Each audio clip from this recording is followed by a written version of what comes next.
아 글쎄 안 들려 들을 뉴스 없어 아무 뉴스도 귀에 들어오지 않아 듣고 또 들어도 들을 뉴스 없어 만든 게 이 프로야.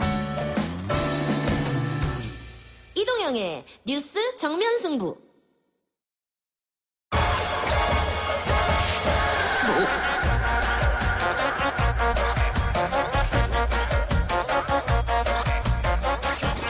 YTN 라디오 이동의 뉴스 정면 승부 3부 시작합니다. 통제되지 않는 집단지성으로 우리 사회 온갖 문제를 풀어보는 온갖 문제 용서 시간이 돌아왔습니다. 국립암센터 가정의학과 명승돈 교수, 미국 변호사 김기태 변호사, 최영일 시사평론가 나왔습니다. 어서 오십시오. 안녕하세요. 왜 저 명칭이 왜 저 직위 얘기 안 해요? 연구소장. 명승권 연구소장. 예. 이게 온갖 문제 연구소인데 갑자기 아재쇼로 변한 것 같아서. 그러니까 여기 연구 중장, 저는 연구 대장인데 예, 전 요청이 있습니다. 예. 김정은 위원장이 오랜만에 다시 등장했어요. 예. 근데 박정천이라는 인물을 차수로 임명을 했어요. 예. 차수가 뭔지 아세요? 예. 대장은 별 4개, 예. 원수는 별 5개. 예. 근데 원수를 줄 수는 없잖아. 예. 그러니까 별 4개 반. 그러니까 원수와 이 저 대장 사이의 차수. 그러니까 저도 차수로 승인시켜 주세요. 역시 최영일 별 4개 평론가 모르는 게 없는. 예. 종부가 아니에요, 이거? 시간 되면 모르는 게 없네. 영화 정부입니다, 평점처럼 그러면. 별 5개가 최고인데 별 4.5개 계급도 있더라. 북한에는. 그래요, 알겠습니다. 최차수 하겠습니다. 이야기 잘하셔야 됩니다. 어? 친북 뭐 좌파 뭐 이렇게 아유, 불릴 수가 시대가 있습니다. 어느 시대인데 예. 계급 가지고. 김로즈 분께서 아무리 봐도 아재쇼. 네네. 그러나 온갖 문제 연구소입니다. 이 코너는. 예, 하여튼 우리 청취자분들이 이 코너를 아주 좋아하니까. 네. 예. 좋아하는 이유 중에 하나가 또 그 이동영 작가가 유일하게 쉴 수 있다. 아무 말 안 할 수가 있다. 예, 워낙 세 분이 말을 하기 때문에. 예. 그러니까 개입을 안 하고 청취자 문자만 읽어요. 진행자가. 예, 그래요. 지난주 또 아주 뜨거웠죠? 우리 김기태 변호사의 그 생년 이야기로, 나이로 아주 뜨거웠습니다. 네. 예. 여기 도대체 누가 도대체 구상학번이 어디 있느냐. 그래서 저요할 뻔했어요. 네, 여하간 구상학번이라는 거, 네, 말씀드리겠습니다. 네. 알겠습니다. 자, 그러면 오늘 이야기할 내용은, 예, 우리 오프닝 뭐 하나 웃었습니다. 웃을 이야기는 아닌 것 같습니다. 오늘 있었던 이용수 할머니의 추가 기자회견에 관한 겁니다. 할머니 본인이 직접 겪었던 위안부 피해 생활을 이제 털어놓으셨고, 맞아요. 그래서 억울한 심정도 내비치셨는데, 세 분은 기자회견 어떻게 들으셨습니까? 차례로 말씀해 주시기 네, 바랍니다. 어떻게 들으셨어요? 네, 저는 일단은 그 이용수 할머님께서 일본의 무참한 여성인권 침해 뭐 이런 역사를 자신의 모든 것을 걸고 전 세계에 폭로하려고 했는데 이것이 어떤 그 단체든 뭐 분이든 간에 이런 우리들을 위해서 우리들 앞세워서 사리사욕을 채웠다 뭐 이런 주장을 하시면서 이제 울분과 뭐 분노라 이런 거를 토로를 하셨는데요. 오늘 기자회견은 3가지로 요약할 수 있다라고 봅니다.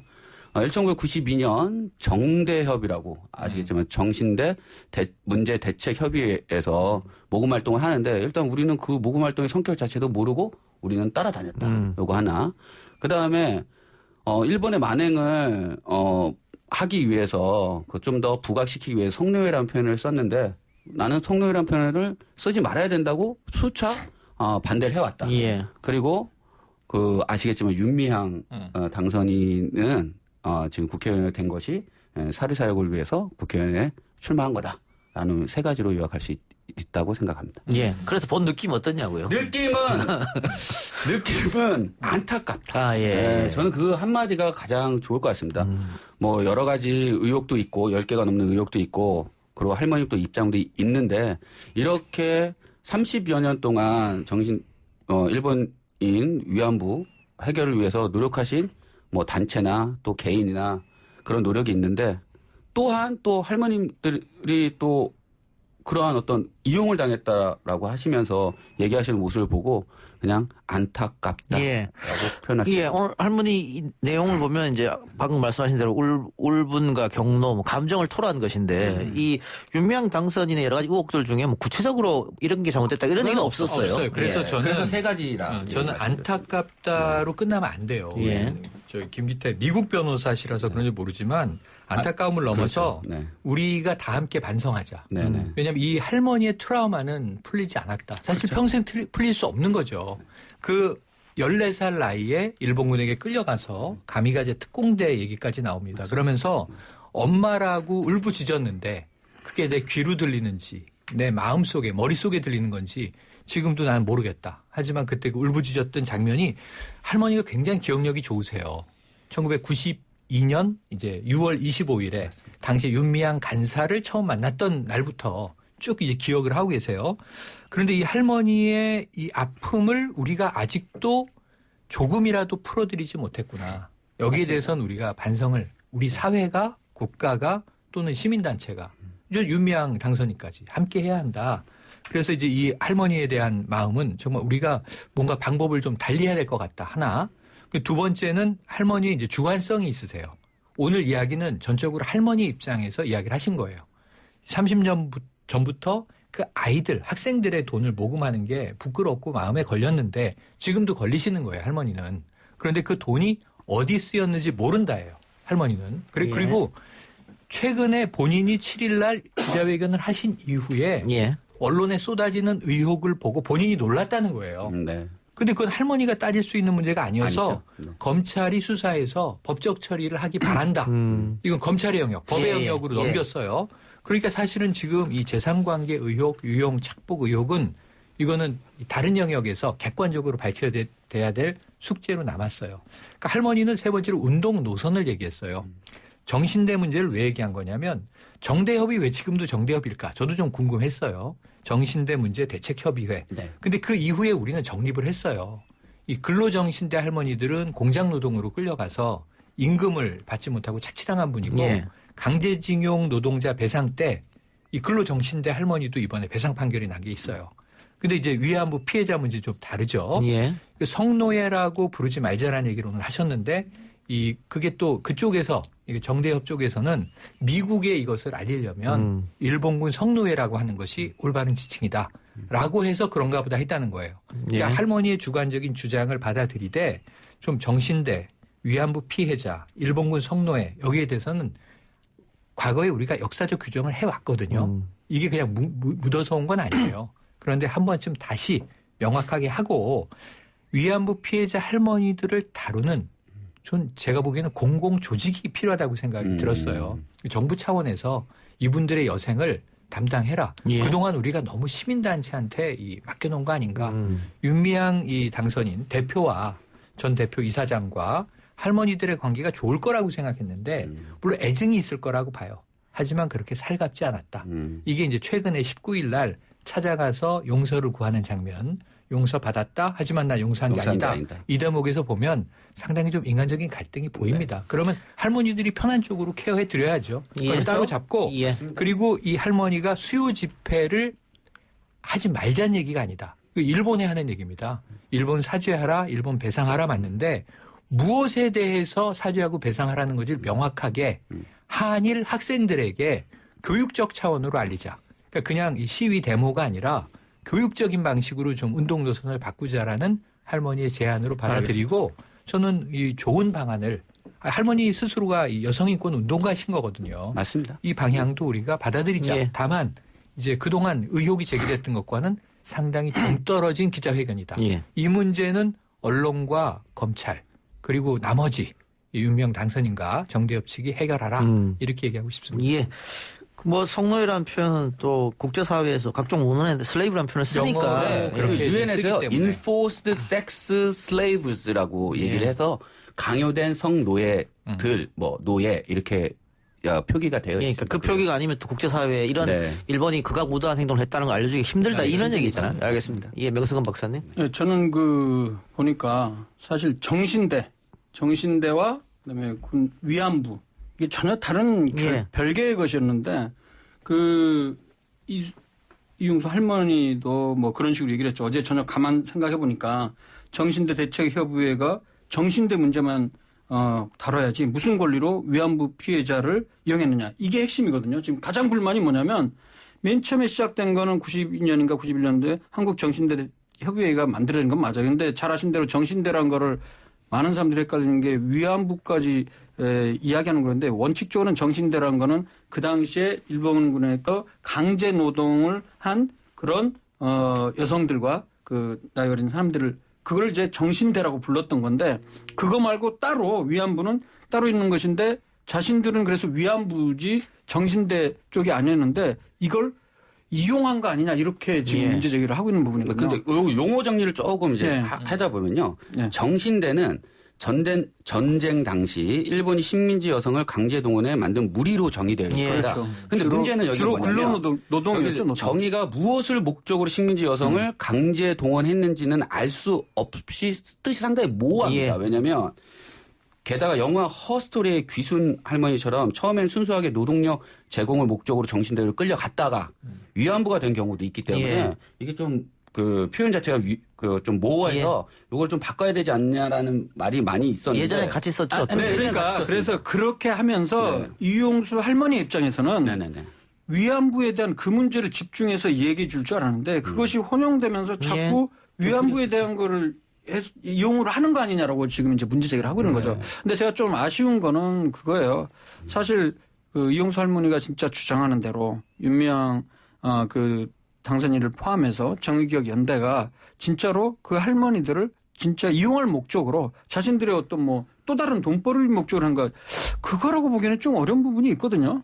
근데 저는 이 부분은 나중에 이제 검찰에서도 수사를 하고 있는 상황이기 때문에 정확히 일단 탈법적인 부분이 있는지는 나중에 좀 확인해야 될 문제인데 아쉬운 건 저는 왜 이 시기에 그러니까 윤미향 대표가 비례대표로 되는 상황에 문제 제기가 이루어졌는지 혹시 또 다른 배경들이 있는 건 아닌지 그 부분이 좀 의심스럽긴 합니다. 예, 일단 검찰에서는 조사를 할 텐데 고발당한 것만 횡령, 사기, 업무상 배임 거의 다 들어갔습니다. 지금 맞아요. 예, 논란이 된 거 다 들어가기 돈과 때문에 관련된. 예, 이건 뭐 그대로 조사하면 이게 금방 나오는 거거든요. 그렇죠. 자료가 있기 때문에 시간만 좀 걸릴 뿐이지 검찰이 조사하면 나올 거라 보고 지금 그 명 박사님이 이야기한 그런 것도 여러 군데서 의혹 제기하는 분들이 계세요. 네, 이게 패턴이 아니냐. 그러니까 언론이 의혹 제기를 하면 또 보수 단체에서 고발하고 그러면 검찰이 바로 수사하고 네. 뭐 그래서 여론몰이 마녀사냥 아니냐 뭐 이런 제기도 분명히 있거든요. 이런 부분도 따로 좀 봐야 되지 않을까 그런 생각이 듭니다. 알겠습니다. 일단은 검찰 수사가 됐으니까 좀 지켜보기는 하는데 미래통합당이 또 국정조사를 실시하겠다. 일단은 국정조사는 당론은 아니고 예. 향후에 이제 21대가 구성되고 이 일이 더 비화되면 쓸 수 있는 카드죠.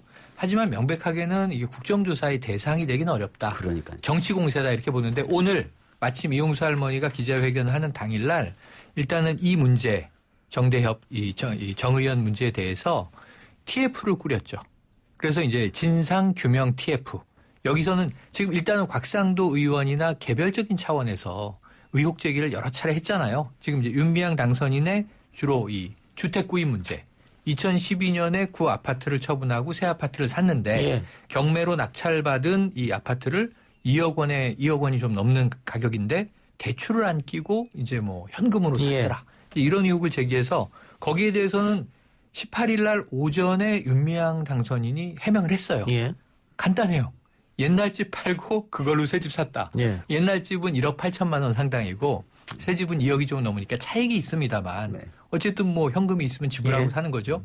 근데 오후에 해명이 오락가락했다. 그 내용이 뭔가 봤더니 이 아파트를 팔기 전에 입주를 해야 되니까 그 돈의 갭이 있잖아요. 그 시간차를 적금 세개를 해약했다. 그리고 가족들에게 꿨다. 예. 그래서 먼저 지불하고 새 집으로 이사 갔다가 헌집 팔리고 그 돈으로 처리했다. 예.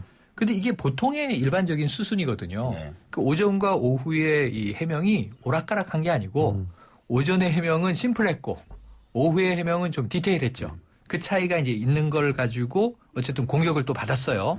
근데 이제 이게 곽상도 의원의 의혹 제기고 또 하나는 딸의 유학 문제. 이 비용도 해결이 됐어요. 예. 설명이 대체로 됐거든요. 네. 왜냐하면 장학금 받고 갔다가 대학원 갈 때는 남편의 이 간첩 조작 의혹에 대한 배상금. 국가 배상금으로 네. 합의를 했다. 맞습니다. 그래서 웬만큼은 개인적인 비용 문제는 해소가 되는 게 있고. 근데 이제 그 의혹 중에 이제 하나가 있는데 제가 이제 요게 제일 저는 개인적으로는 제일 문제라고 생각하는데 정의연이 운영하는 경기도 안성시의 쉼터. 위안부 피해자 쉼터 아시겠지만 평화와 치유가 만나는 집을 매입가 1억 5천만 원으로 매입하고 인테리어비 1억을 들여서 윤미향의 당선인의 부친이 이거를 관리해 왔는데 위안부 피해자분들은 초기 몇 번 외에는 이용하지 않았고 외부 단체 수련의 용도로 사용돼서 지난 4월 23일 매입가는 7억 5천이고 인테리어도 1억을 들였는데 지난 4월 23일 4억 2천만 원으로 헐값에 매각됐다. 요 부분에 대한 얼마에 매입됐다고요? 7억 5천. 7억 5천, 인테리어비 1억, 그러니까 8억 3천이 아까 1억 5천이라 그래서 그럼 남구 판 거잖아. 네, 7억 5천입니다. 네, 4월 23일 4억 2천만 원으로 헐값에 매각했다는 요 부분도 요 부분의 의혹이 저는 조금 국민들한테 좀 근데 납득이 어렵지 않을까라는 이 생각이 의혹이 있습니다. 문제가 없는 게 수상하긴 한데 자 보세요. 현대중공업이 할머니들의 쉼터를 마련하세요. 10억을 지정 기부한 거야. 용도를. 근데 이거는 우리가 사랑의 열매로 알고 있는 사회복지 공동모금회에서 이 돈을 관리했어요. 그래서 이제 이 안성의 입지를 정하고 여기가 좋겠습니다. 잘 지어주세요. 그래서 상당히 이제 퀄리티가 있는 주택 자재를 해서 오늘 아침에 인터뷰를 보니까 판 사람은 상당히 열심히 지었다. 1년 걸려서 지었다. 7억 5천짜리 쉼터를 마련한 거죠. 그러고 팔았는데 그럼 이제 샀던 돈은 이 사랑의 열매에서 나온 거예요. 4억 2천에 판 돈은 다시 이건 공동모금회로 들어간 거예요. 예. 그러니까 이거는 정의연의 예산이 아닌 거예요. 지정기부됐던 기업이 준 돈을 중간에 이 돈을 관리하는 기관에서 지불하고 다시 회수하고 한 거예요. 그러면 정의연은 만약에 이 차액만큼을 우리가 흔히 얘기하는 뭐 리베이트나 그렇죠. 커미션으로 돌려받았다 뒷돈을 이게 포착되면은 범죄인데 예. 아직까지는 돈에 대한 권리가 없는 이제 단체인 거라 네. 그 큰 의미가 없는데 알겠습니다. 하나는 왜 거기다가 마련했을까 예. 이런 의문이 나오죠. 뭐 그런 내용은 오늘 집을 판 사람이 9억은 받아야 되는데 좋은 일을 쓴다 해서 7억 5천 싸게 파는 거다. 오히려 뭐 이런 얘기도 했던데 그 문제도 마찬가지입니다. 리베이트가 있었다면은 검찰 수사로 충분히 확인할 수 있는 그렇죠. 내용이고 그렇죠. 그 부분도 고발이 들어간 상태니까 그렇죠. 검찰이 들어볼 겁니다. 그리고 2억 원의 집 구매 문제 또 유학 비용은 사실은 이게 본질은 아니죠. 이게 본질이 아니죠. 이거 개인적인 30년을 네. 시민활동. 부부가 맞벌이를 했는데 2억짜리 집을 어떻게 20억 3천만 샀냐고 원도 아니고. 얘기해보라고 해서 그 자체가 웃긴 거니까. 네. 그러니까 이거는 뭐 소명이 될 거라고요. 다만 지금 최근에 논란이 된 게 공익법인인데 그 정부 보조금하고 여러 가지 문제에서 뭐 28억 정도인가요? 그거를 30억이 좀 넘습니다. 30억이 좀 전체적으로. 넘습니까? 공시를 누락한 거 아니냐. 네, 그렇죠. 이 부분은 사실은 37억 원 정도 되나요? 37억 원. 37억을 누락한 거 아니냐. 물론 뭐 정의원역에서는 오류가 있다라고 인정했습니다만은 이 많은 돈을 실수 혹은 오류라고 하기엔 좀 못하다. 근데 이제 국고보조금 예. 서울시가 지원한 돈도 있고요. 예를 들면 거기 누락 중에 어떤 게 있냐면은 중학생, 고등학생들이 배지 할머니들 돕지 않은 취지에 나비 배지 팔아서 모은 돈이 한 5,200만 원쯤 돼요. 이런 것도 들어왔는데 다 누락이 됐어요.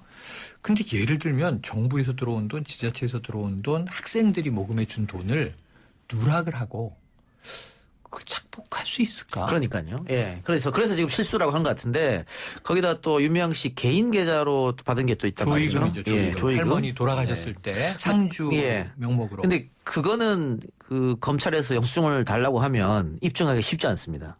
좀 오래된 일이고 맞습니다. 개인 계좌 돈하고 개인 섞일 수도 수 있고. 있다. 네. 그래서 이걸 어떻게 해명하느냐가 좀 중요한 것 같습니다. 근데 외국 사례는 어떻습니까? 외국 사례는 그 비영리기구 NGO 단체 네. 또 특히 기부금 받는 단체 일단은 외국가들 기부금 제도가 발달한 해외 선진국의 경우에는 시민단체나 비영리기구, NGO가 외부 감사를 받도록 유도해 이 재정의 회계 투명성을 높이는 거가 이제 제일 근간이고요. 미국은 시민단체가 연간 정부 보조금을 약 9억 2천만 원, 달러라면 75만 달러가 되는데요. 약 받을 경우 반드시 외부 감사를 받아야 됩니다. 그래서 만약 회계 비리가 있다면 엄중하게 처벌을 하고요. 영국 같은 경우는 연간 수입이 약 7억 5천만 원, 50만 파운드를 넘는 시민단체는 재무제표에 대한 외부 감사를 반드시 받아야 합니다. 그래서 재정 회계 상태의 투명성을 상당히 그 투명성을 되게 담보해내야 된다라고 해서 좀 이렇게 감사를 강화하는 그런 추세입니다. 예. 그러니까 많은 분들이 이번 기회에 모든 시민단체를 한번 전수조사하고 네. 방금 김 변호사가 얘기한 이런 것들도 도입해야 되는 거 아니냐 뭐 이런 얘기도 있으니까 차제에 그거는 한번 우리가 논의해 볼 필요가 개선이죠. 있고요. 명승권 박사님이 지금 재직하고 계신 국립암센터 네. 거기 건강센터 검진센터. 건강검진센터 네. 거기 센터장이지 않습니까? 검진센터장이죠. 장 그렇죠? 네. 거기도 기부 받지 않습니까? 기부 받죠. 예. 그거는 우리 국립원센터 발전기금에서 일괄적으로 관리를 합니다. 예. 센터장은 전혀 타치가 없고. 저는 전혀 구경도 못합니다. 저는 제가 낸 적도 있죠. 예, 예. 근데 그것도 다 발전기금에서 다 뭐 관리를 하죠. 그건 당연히 투명해야죠. 보통 어디다 씁니까, 그럼? 그거는 이제 각 부서에서 또 필요한 뭐 연구 기금으로도 가기도 하고. 안면부를 하고. 예. 여러 가지 뭐 시설 뭐 여러 가지 뭐 관련하는 거로 알고 있습니다. 예. 아니, 제가 한번 방문해서 이 건강검진을 받았는데 거기에 기부자들이 크게 이렇게 써 있더라고요. 써 있어요. 기부한 사람과 금액이랑. 네. 저도 굉장히 한번 하고 싶다는 생각을. 그런 거 없었죠. 예. 근데 제가 검진센터장 되면서 처음으로 중요하게 생각한 일이 이 일이었습니다. 그래서 작년 8월인가요? 그때 열심히 좀 어디서 돈을 좀 마련해갖고 이 도네이션 레코그니션 월이라고 그 기증자 벽을 만들려고 그러는데 좀 예산이 그렇게 없어요. 그리고 또 검진센터가 우리 한 15개 이상 되니까 16개 이상 되니까 국립암센터네. 그래서 그냥 제가 작년에 그 논문 좀 써갖고 상 받은 게 있어요. 한마켓에서 200만 원 부상으로. 그걸 그냥 제가 기부를 하면서 벽을 만들었죠. 제 이름으로. 예. 그리고 나서 다른 우리 직원들 의사들도 자발적으로 한 명이 했고 그다음에 또 그 검진자 중에도 몇 분이 또 해서 지금 한 6, 7분 정도가. 근데 뭐 서울 삼성병원도 이런 게 있거든요. 다 있습니다. 예, 병원마다. 그거를 한번 보면 나도 기부를 좀 하고 싶다. 의욕이 생기네요. 예. 근데 동기도 되고. 우리나라는 이상하게 기부를 뭐 남모르게 해야 선행인 것 같기도 하고. 요즘 옛날이랑 다르게 기부 문화 그게 외국처럼 그게 조금씩 활성화되고 있어요. 그래서 가보세요. 대형 병원들 로비에 보면 웬만한 병원들의 이 기증자 벽에 보면 한 사람이 2억, 3억 뭐 이렇게 한 사람도 굉장히 많습니다. 그거 아니라 기업인들. 제일 명예는 뭐냐면 이게 그 또 사회복지 공동모금에 1억 원 이상을 기부하면 아너 소사이어티에 회원이 되는데 그게 큰 명예예요. 제가 아너 소사이어티 회원을 한번 쭉 분석한 적이 있어요. 자수성가한 사람들이 80% 가까이 돼요. 그렇죠. 부자들이 아니고 세습 부자들이 아니고 자기 손으로 자수성가한 사람들이 그렇게 도네이션을 많이 하는 거예요. 아무튼 최평님, 그거 중요한데 핵심은 이 작가님이 그런 자발적인 그런 마음이 우러나오고 있으니까 빨리 그냥 해주세요. 그러니까 제 생각에는 그냥 지금 기부해 주시면 됩니다. 이 작가가 10,000원을 국립암센터에 기부하고 10,000원은 너무 명센터장님 작아요. 재직 시에 흉상이 생길 판이에요 지금. 10,000원 냈는데 흉상을 만들어줘. 절대 안 된다. 흉상은 10만 원이야. 10,000원 안 됩니다. 안 되죠. 미치고는 안 돼요. 여하간 기부하시는 걸로. 기부하는 걸로. 아니, 사진도 함께.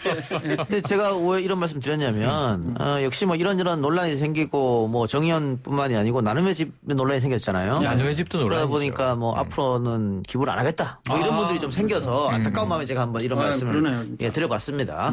자, 세 분 말씀 3부는 여기까지만 듣고 광고 듣고 일단 오겠습니다. 벌써 끝났네. 3부도 마치고요. 4부에서도 온갖 문제 연구소는 이어집니다.